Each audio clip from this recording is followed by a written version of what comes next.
Ai ishte një gjyq I cili dhomat e specializuara kur u ngritën, vërtet janë bërë me presion e Shtetet Bashkuara dhe Bashkimit Evropian, por janë miratuar nga vetë Parlamenti I Kosovës. Dhe shteti është institucion, shteti flet nëpërmjet ligjit. Domethënë ka qenë ligji I Kosovës që e ka bërë këtë. Në këtë sens, kur je përpara kësaj hallke shumë të vështirë, që nga ora në orë tani ne presim vendimin e tyre dhe që unë shpresoj dhe besoj logjikisht që do jetë dënim shumë më I ulët se çfarë ka kërkuar prokuroria. Zoti Rama dhe të tjerë duhet I kursejnë ofendimet ndaj prokurorisë dhe sidomos gjykatës. E para sepse kemi parë në shumë raste historike që momente të tilla e rëndojnë shumë pozicionin e njerëzve që janë në atë pozicion është të vështirë.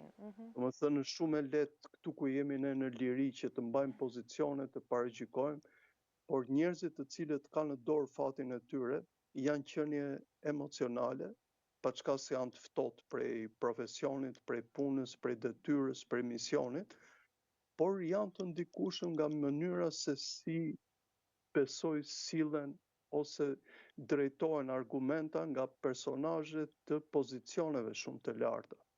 Dhe domethënë kjo do ishte këshilla ime modeste që zyrtarët shqiptarë dhe zyrtarët e Kosovës duhet ishin shumë të kursyer dhe punën e tyre duhet ta kishin bërë pa u ndjer, pak nga pak me një përpjekje shumë të madhe gjatë këtyre viteve për të treguar një naracion që njerëzit e UÇK-s e treguan vetëm atje. Në vëmendjen tuaj duhet të them diçka, por kjo është një temë tjetër që do na do një hapësirë tjetër.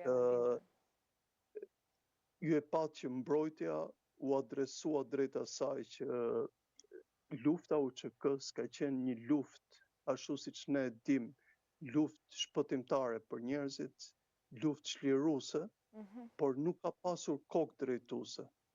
Qartë. Ndërkohë që ai naracion që është bërë deri tani në 20 e ca vite demokraci, në 25 vite, sepse aq ka lufta që ka mbaruar, është bërë që ata ishin të organizuar e të tjera, e të tjera, e të tjera. Dhe prandaj po them ka një grup paradoksesh që tashmë ne po marrim pasojat, nuk po marrim nuk po shkojmë ke shkaqe, domethënë. E qartë.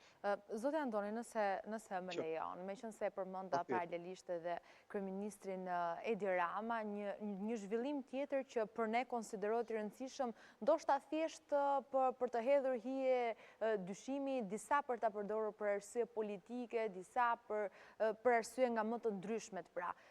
Vajtja e kryeministrit Edi Rama në Washington, në Shtetet Bashkuara të Amerikës për të marrë pjesë në të arsyqueturin bordin e paqes. Ka qenë kjo një temë diskutimi, pra jo konkretisht pjesëmarrja e Shqipërisë në këtë bord, se sa do të shkonte apo nuk do të shkonte kryeministri atje. A ishte apo nuk ishte I mirëpritur kryeministri shqiptar nga amerikanët? Parë në këtë këndvështrim, ju si analizoni situatën?